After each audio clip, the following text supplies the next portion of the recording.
All right, thank you for joining. This is SEO 101, Intro to Backlinks, and I'm coming to you today from my living room. So I'll start with a quick introduction. My name is Michael Shigela. I have 16 years experience in enterprise level SEO, having worked for brands such as Sony, AIG, and the NFL.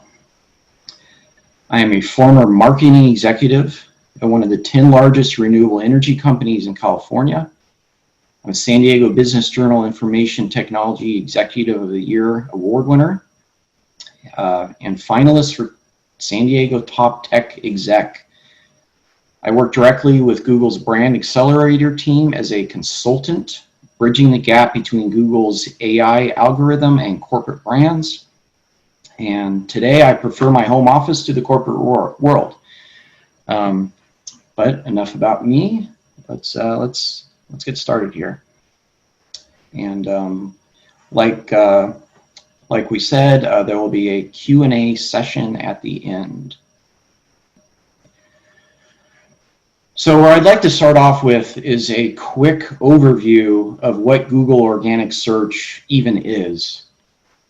So Google search algorithm is a complex software program that continually scans the internet, collecting information on websites, how they connect to one another, and how people interact with these websites.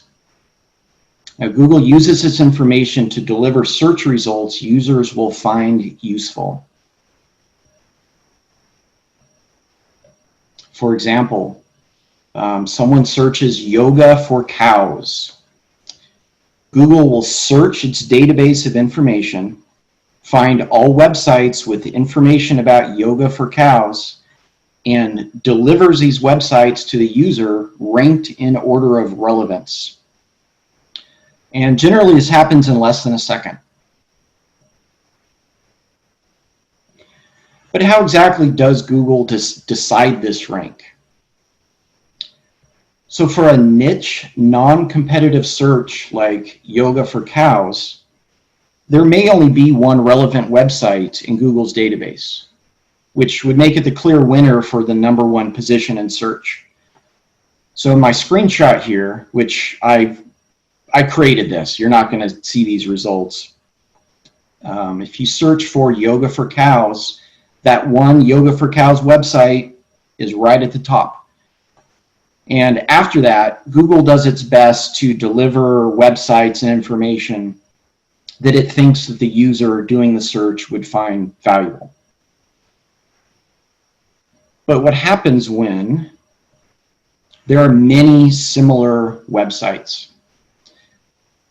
So what happens when Google finds thousands of relevant websites? Or in the case of the screenshot here, where to buy face masks, Google found 573 million results. So how does Google sort through all of that and decide who's going to be ranked at the top and who's going to be at the bottom? It's actually not complicated. Google runs each website against a checklist of search signals until winners and losers emerge. So this checklist, in very simplified terms, it's things like, is the website's content relevant and informative? Will the website display properly on a user's device?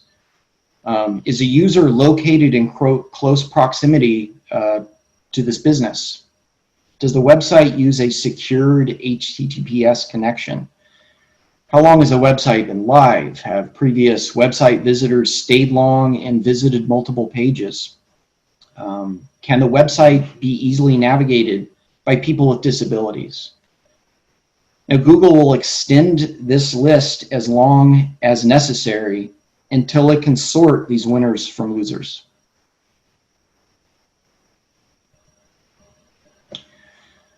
So a pro tip, search engine optimization is based simply on having more of these boxes checked than your competition.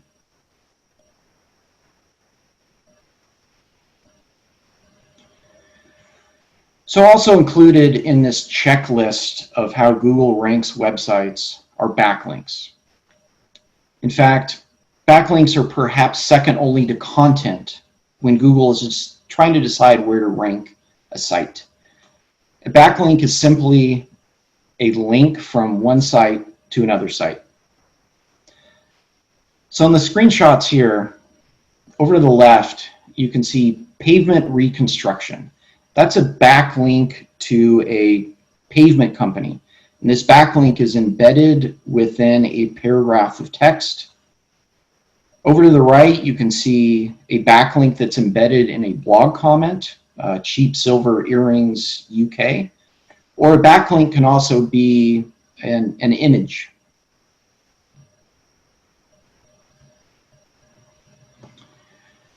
So why do backlinks matter so much?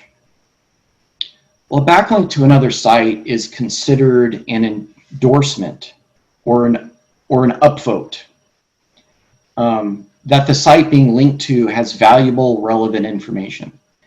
It's Google's way of allowing the online community to help decide how to rank websites. For example, if every cow yoga site links to cowyoga.com, Google assumes the site is an authority among the cow yoga community, and Google's likely to rank this website first as a result. So you'd ask, the website with the most backlinks wins, right? Well, it's much more complicated than that. The secret life of backlinks.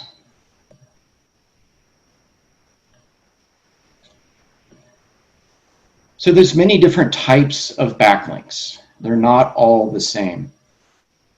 They range on a scale from highly valuable to actually damaging to your rank. By knowing the difference, you can make an intelligent decision on what is best for you and your business. So let's dive in. So at the highest level, backlinks can be divided between paid and natural. So a natural backlink is one that is earned by having such a strong brand or such valuable information on your site that another site will link to yours for free. So let's say you write an article about a cancer treatment breakthrough that no one else has written about yet. That's going to be a backlink, a natural backlink magnet. Unfortunately for the rest of us, we have to pay other websites to link to ours. And the more SEO value the backlink has, the higher the cost. Paid SEO backlinks are not intended to drive human traffic directly. They drive traffic indirectly by improving the website's organic search rank. And it's important to grasp that. When you're paying for backlinks, those backlinks are really meant more for Google to discover than an actual human visitor. And we'll only be discussing paid backlinks here, not natural. So determining a backlink's SEO value. There's several points to cover here. There's authority. Does the site linking to yours already rank well? Relevancy. Is a site linking to yours in your same niche or industry? Anchor or anchor text. Does the link text use your keywords? Volume. How many backlinks should you have? Frequency. How fast should you grow your backlinks?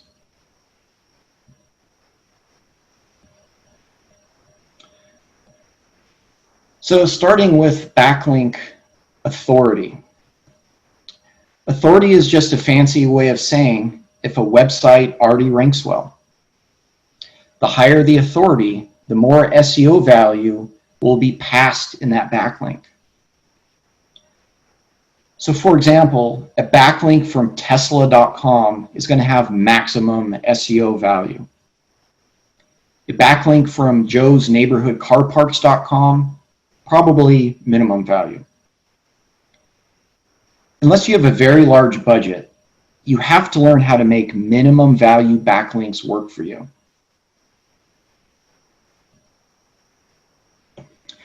Pro tip. It's not uncommon for me to charge $600 for a single backlink from even a moderately high authority website.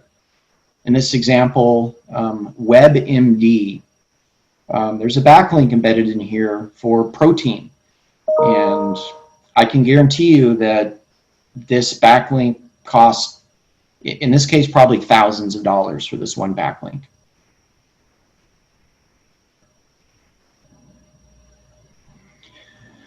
So relevancy. Relevancy is a fancy way of saying if the website is in your same niche. The higher the relevancy, the more SEO value will be passed in that backlink. So a backlink from an art website to your paintbrush site, maximum value. A backlink from Joe's Neighborhood Carparts.com to your paintbrush site, minimum value. But staying in your niche becomes increasingly difficult as you gain more backlinks. In fact, you can't really expect all of your backlinks to remain in your niche. You're going to have to expand out a bit.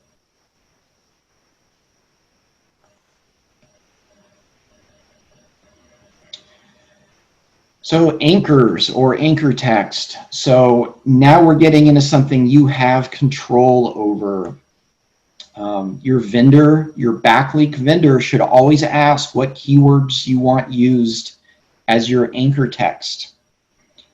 And it's important to know that your backlink anchor text should match what you want to be found for in Google.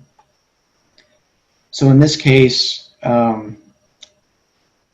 this is a backlink, again, to a paving company. They want to be found for pavement reconstruction. So that is the anchor text being used. And it's also important to know you want to use search keywords. Don't use your brand name. People searching your brand name are probably going to find a way to discover you and sort of bypass what might be found in Google search results. Like they're probably going to go right to you. So you can sort of skip over the branded search in a way.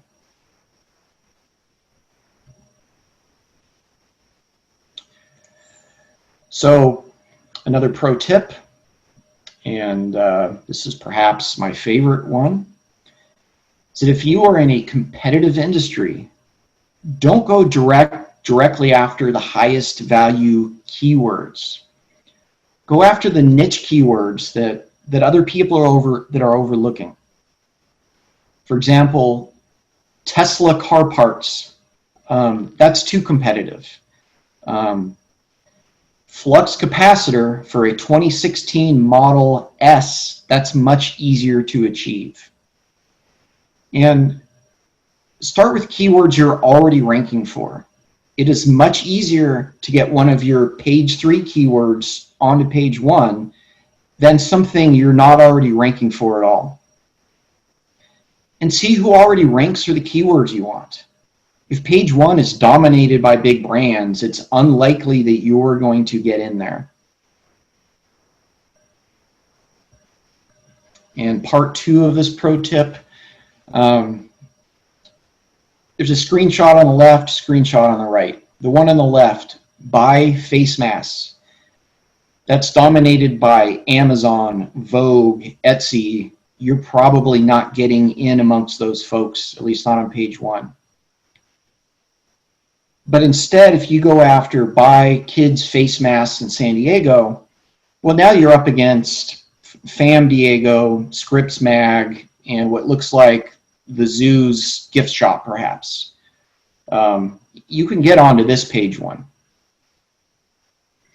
And you don't have to stay in these niche searches, but it's a way to kind of build your rank and your authority over time.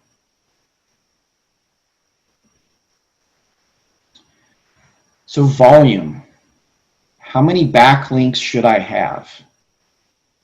There's no easy answer to this. a very ballpark answer or estimate is perhaps 500 backlinks for every page of content. And I'm not saying that you would point 500 backlinks at each of these individual pages. You know, they might all be pointed at your home page. There's kind of some different ways you can do this. For example, a 5-page website could have roughly 2,500 backlinks. Again, this is very ballpark. The best thing to do is watch how Google responds and try to develop an intuition. Pro tip, snoop on your competitors. In this case, crowncomputers.com. I can see that they have 260 backlinks and they have 387 keywords in organic search. That's a remarkable amount of keywords for only 260 backlinks. You may want to unpack something like that. In this case, with this particular software program, you can click on the backlinks and it'll give you a list of exactly who's backlinking to this domain. And I would perhaps try to go after some of those same backlinks.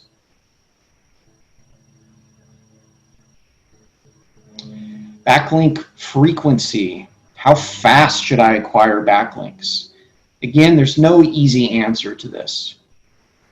But a ballpark estimate, and this is really on the conservative side, is to increase your backlinks by 20% month over month. This is especially true if you already have a lot of backlinks. Like let's say you have 10,000 backlinks already. You don't want to have 10,000 backlinks this month and have 20,000 backlinks next month. That's how you get onto Google's spam radar, which we're going to talk about later. But if you're a new website, and let's say you've got 100 backlinks, maybe it's not such a dramatic increase to have 200 backlinks the next month. But just ballpark, 20% month over month is a relatively good increase. But again, watch your rank and try to develop an intuition. And these two graphs at the bottom basically are backlinks over time. On the left, you just don't want to see that spike in backlinks.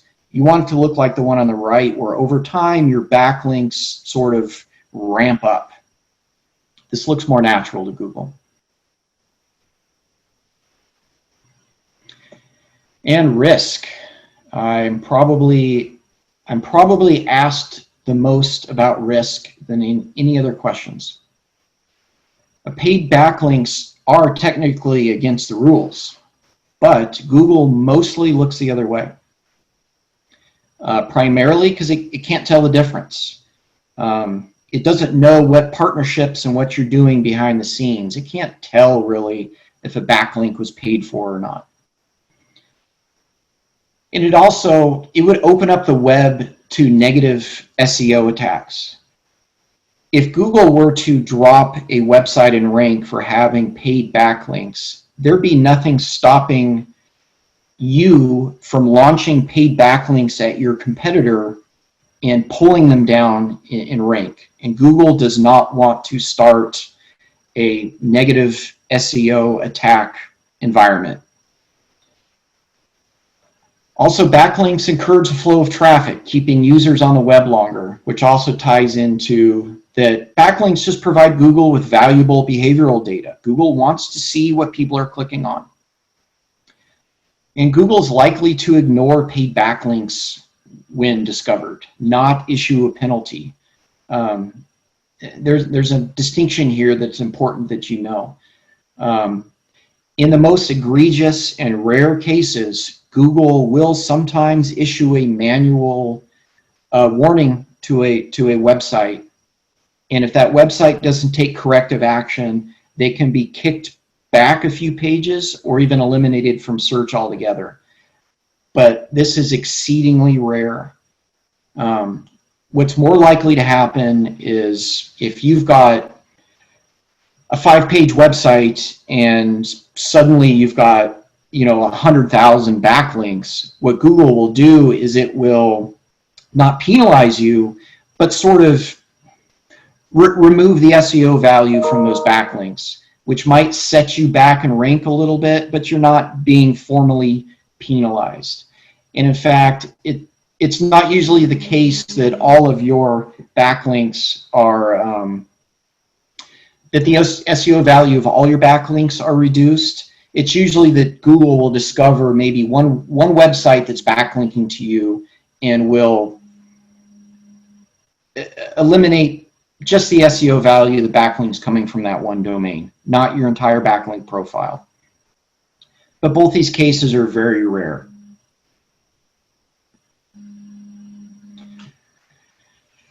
Now, how do you avoid risk? You can stay under Google's radar by doing the following. Authority, high authority links carry very little risk. Relevancy, the more relevant your niche, the less risk. Anchor text, this isn't really much of a risk factor, but it's best to vary your keywords a bit. You don't want to have all your anchor text just say, buy face masks. Volume, too many backlinks is an immediate red flag to Google. And frequency, getting too many backlinks too quickly is also a red flag for Google. So volume and frequency are really the most critical risk factors. But it's actually pretty difficult to get backlinks so quickly and at such a high volume that Google starts to pay any attention at all. You can really bend these rules quite a bit. And pro tip, what's better, a single $600 high quality backlink or 300 low quality backlinks? There's actually more opportunity to improve rank with 300 low quality backlinks. And the reason is control and variety. With those 300 backlinks, you can vary your anchor text. Also, presumably those 300 backlinks will be on multiple different domains. And there's more opportunity to land sort of the right anchor text on the right domain and get some SEO boost out of that.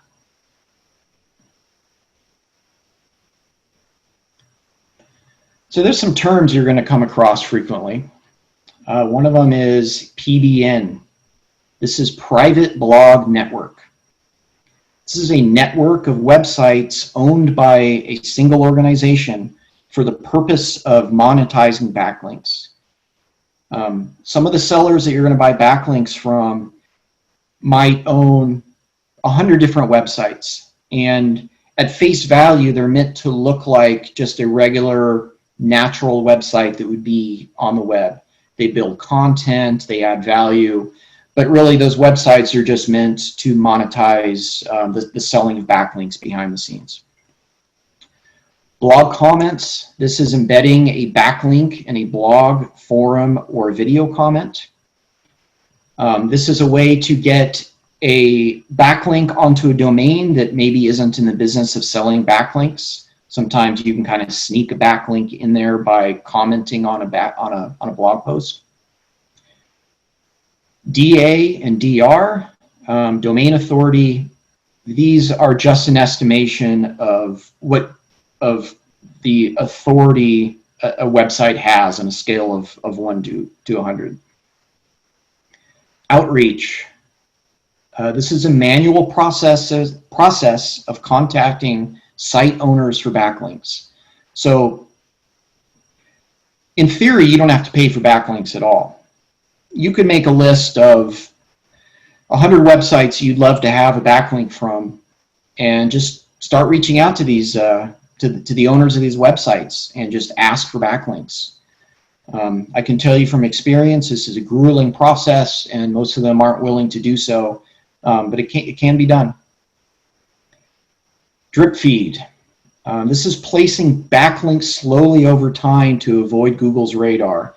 And this speaks to not building your backlink profile too quickly, not having 5,000 backlinks this month and 20,000 next month. You want this to be a gradual kind of ramping up. Guest blog post. This is embedding of a link in an article relevant to your niche, or maybe not relevant to your niche. And spun article.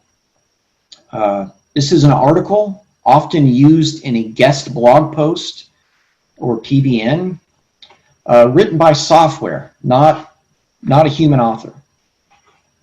And I'll show an example of that in just a moment. So here's a couple examples, kind of the big screenshot in blue. So this was an eyebrow microblading client who has a backlink embedded in a spun article. This is a guest post on a domain that not even in her same niche, but it still has value. And if you look at the paragraph closely, you can actually see that it's written by software. At first, it sort of looks like poorly written English, but you can kind of see it's just sort of spun by a software program. And on the right, 3 examples of blog comment backlinks: child psychologist near me, document authentication, and Denver limo service.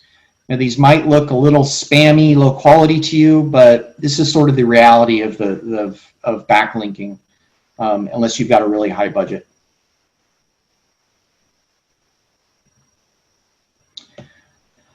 So an example backlink profile. If you were to come to me and say, I want 100 backlinks, how would you split them up between the different types?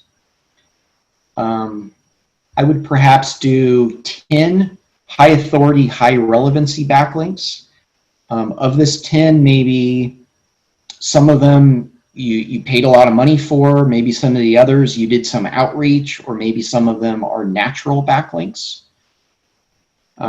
Maybe I would do around 20 guest blog posts, preferably human written, preferably in your same niche. Then maybe I do 30 what's called NAPs, name, address, phone. These are business listings and citations. To be honest, I don't normally see a big boost from doing NAPs. It's more of a best practices thing.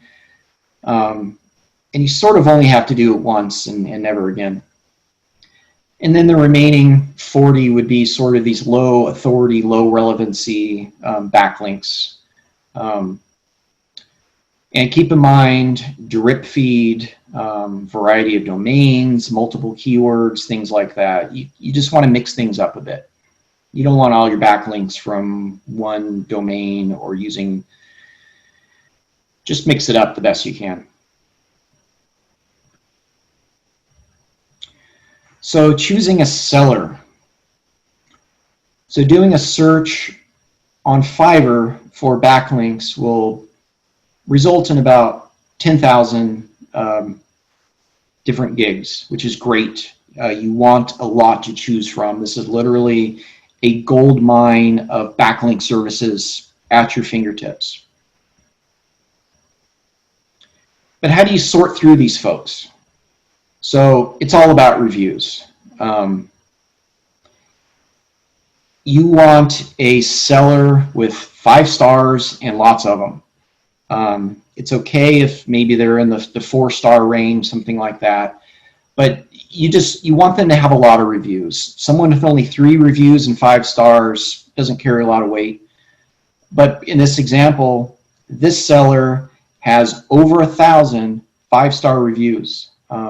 This person is very likely to sell you a valuable service. But don't just simply choose the first one. So pick from many. Open 5 to 10 gigs and compare them, maybe even more, 20, 30. Look at their profiles. Did they take the time to write an informative description? Is college degree or language important to you? And look at their profile.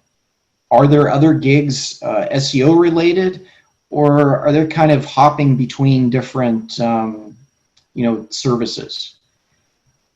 And ultimately, you're going to have to use your intuition and just narrow this down to a short list.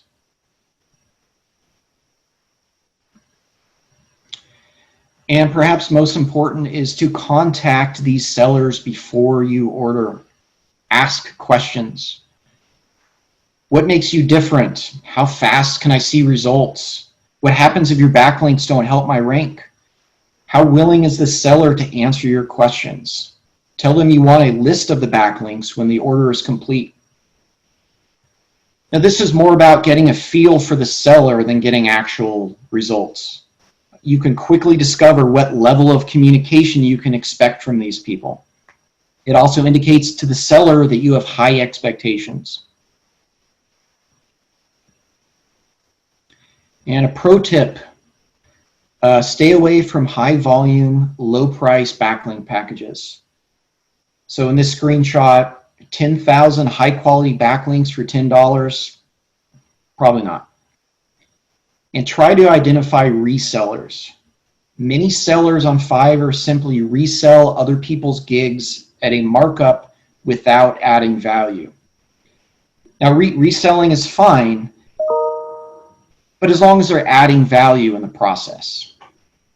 If a seller is unable to answer questions about the gig or quickly pushes you towards placing an order, perhaps move on to the next seller. And order it. Don't get stuck overanalyzing. The best way to find the backlink method that works best for you is to experiment and pick a set of keywords for a seller to work on and see how they perform. Or buy multiple backlink gigs and give each seller a different set of keywords so you can track their performance individually. But whatever you do, just get started. And congratulations, you've ordered. So now what? So first of all, be realistic. The reality is that it can take anywhere from 30 to 90 days to see the results of any SEO effort, backlinking or otherwise. It can be even longer for new websites. So be patient. Rank is usually gained in small increments over time, not all at once. Depending on the competition level of your niche, it could take years to get on Google's page 1. And get a subscription to an SEO platform, such as Ahrefs or SEMrush. Learn how to use it, and you can track your progress like a professional. And an example of what success looks like. It's incremental. It's not always these dramatic, you're on page 1 tomorrow kind of results. So this is the eyebrow microblading website again. You can see after doing some SEO work, in red you can see they've slipped backwards in rank in some areas, but they've improved in green in more areas. Over time, you just want to have a net improvement in rank. And kind of a little hidden gem in here is you can see that they've jumped onto page 1 for microblading eyebrow San Diego, which has a search volume of 400, which is a lot. That just makes it more valuable than really any of the keywords on this list.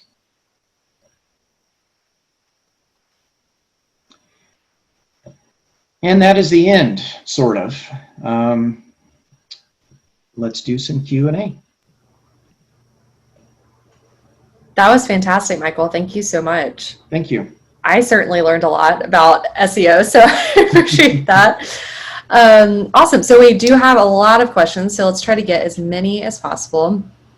Also, for everybody asking, do you get the slides and do you get the recording? The answer is yes to both. So don't worry if there is something in there that you didn't get a chance to write notes on. You will get these afterwards, as well as Michael's Fiverr link. So let's see what we got here.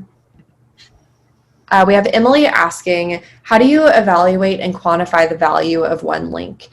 For example, the WebMD link that costs thousands of dollars. How do you know that that's a fair price?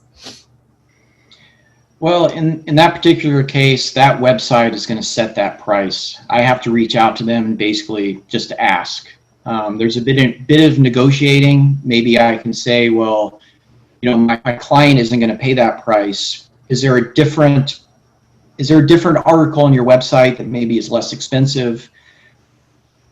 Or if not, I have to go back to my client and say, the reason this backlink is worth $600 is because this domain has an authority score of 90.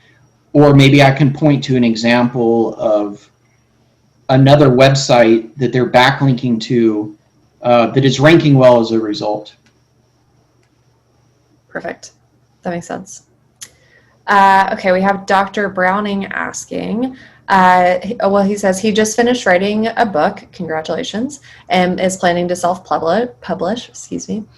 He heard that the title and subtitle is the most important for SEO when people search for a book that targets their need or problem.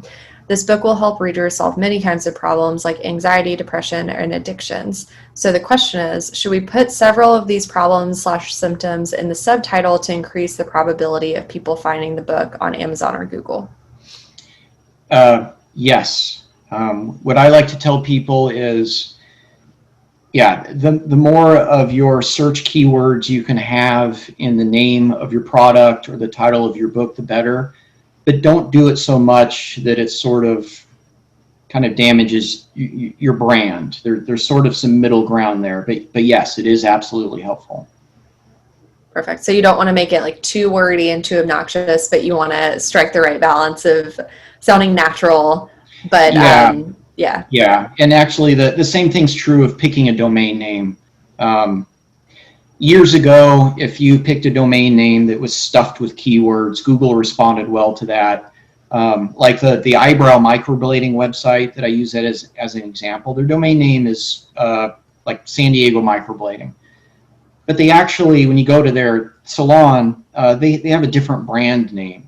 So there's kind of a disconnect there. And had I been part of the process of deciding their domain name, I probably would have steered them away from that, because Google is deprioritizing to an extent the stuffing of keywords into names. So again, there's just kind of some middle ground there. Your first priority should be something descriptive and useful to your audience, and second to that is a little bit of keyword stuffing. Perfect. Okay. And then Stacy just asked a question that's kind of related to that topic. Can you give an example of a way to create damage with SEO? Like, is there a way to do it in the wrong way that actually ends up hurting you? Yes. I've seen people launch a website and immediately go out and purchase 100,000 low quality, low cost backlinks. It's hard to say the damage it does because they're not issued a formal penalty, but those backlinks just don't have any effect. And then let's say the next month they sort of learn that lesson that they got no value out of the money they spent on those backlinks. And let's say a couple months later, they want to start backlinking sort of more properly. The good backlinks they're going to do sort of get lost in this giant pool of 100,000s of backlinks that they did to be.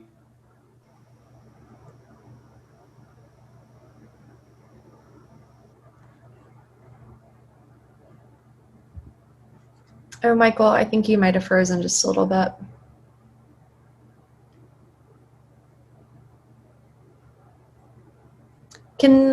I don't know if it's just me, so can everybody write in the chat if you can still see Michael speaking or not?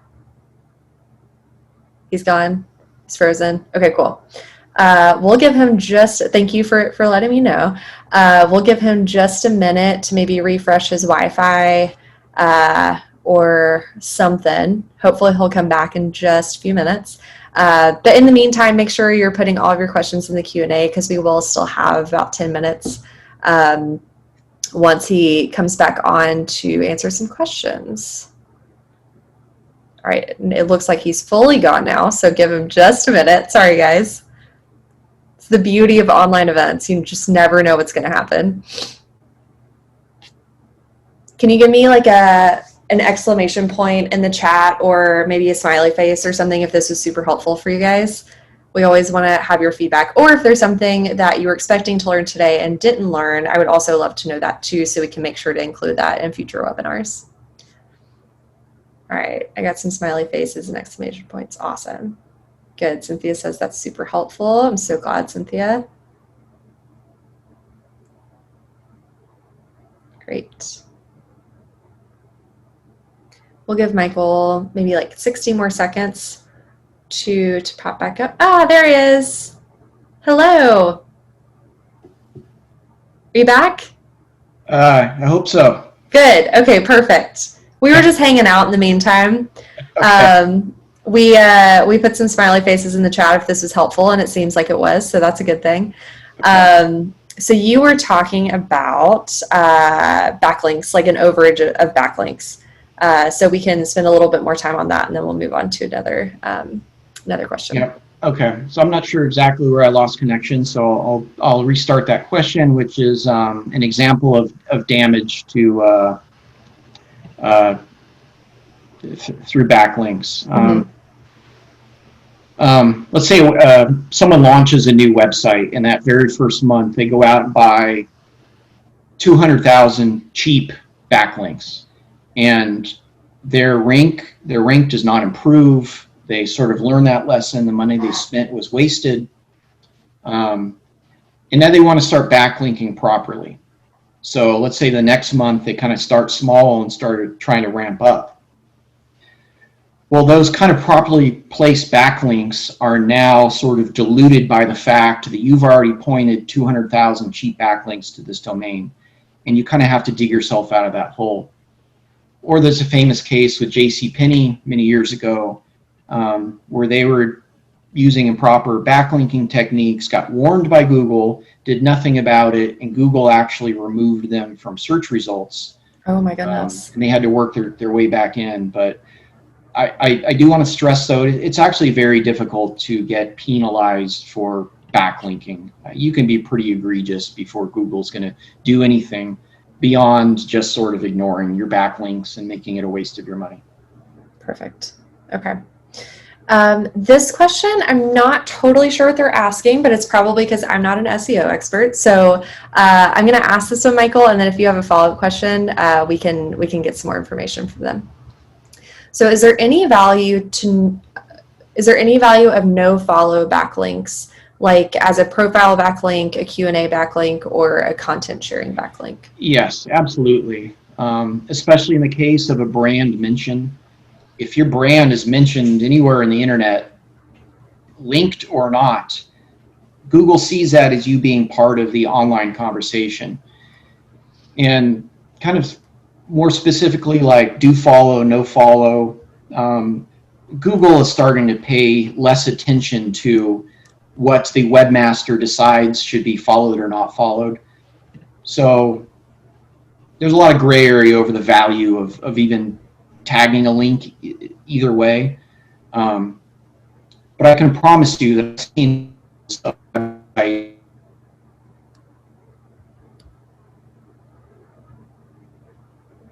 Uh-oh.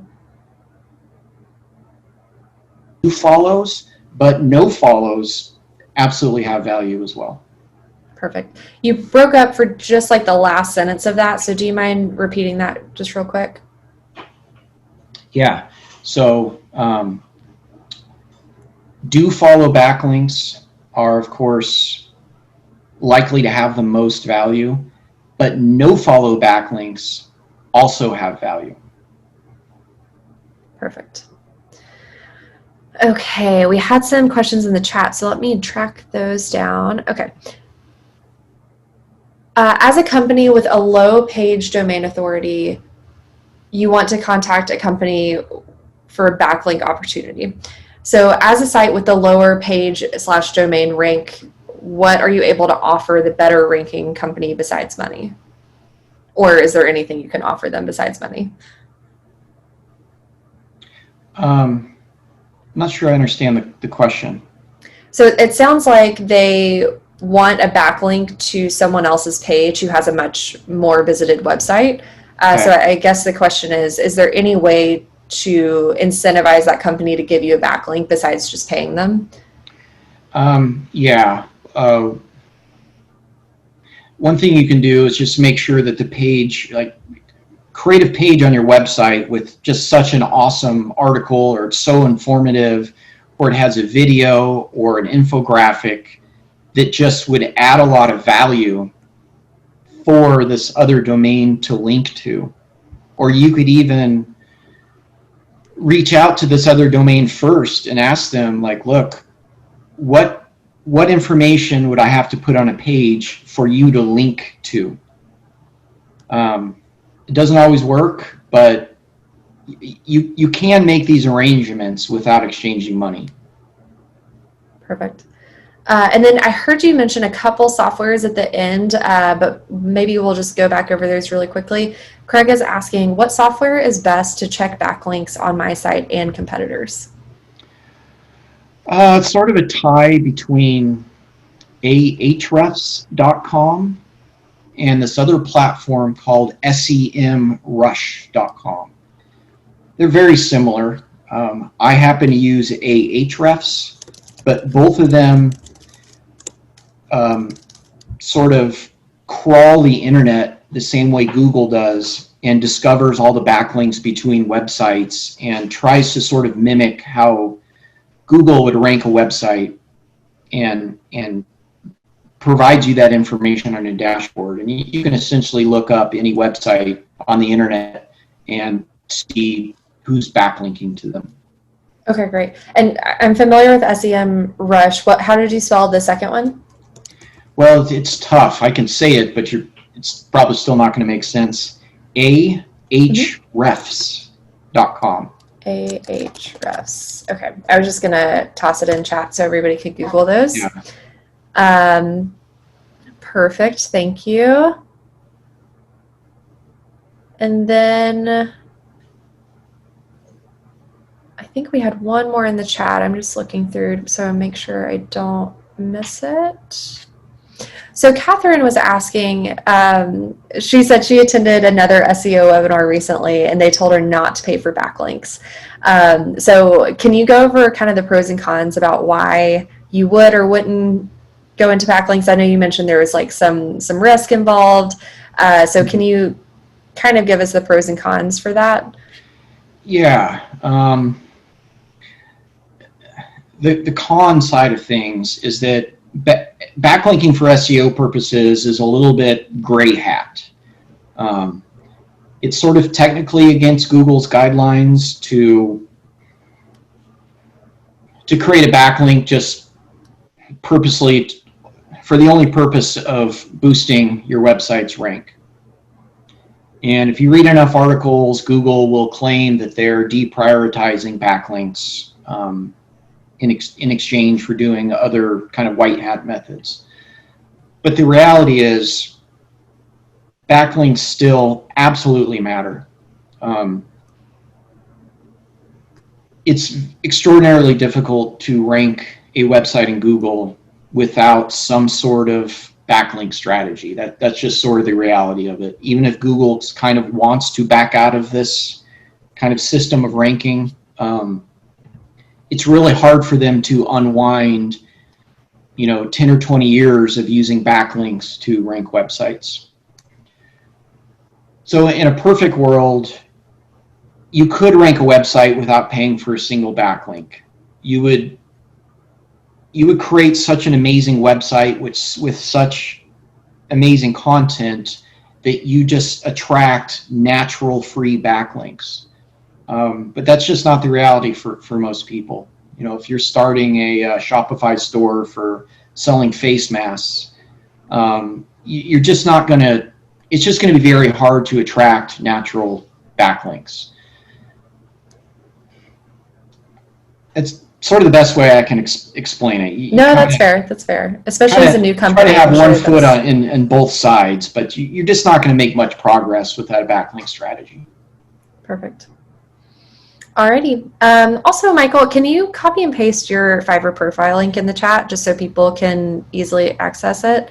But I think that's all the time we have for Q&A today. But I wanted to thank everybody so much for being here, especially if this is your second or third or hopefully like 9th or 10th Fiverr event. We're so excited to have you back. We have all of our webinars posted on events.fiverr.com. All free. So if you are interested in attending more, please do. We have one almost every single day, weekday at least. And also, thank you so much, Michael, for being here. That was fantastic, and it sounds like everybody learned a lot. So we hope to have you back soon, and thank you so much for teaching us today.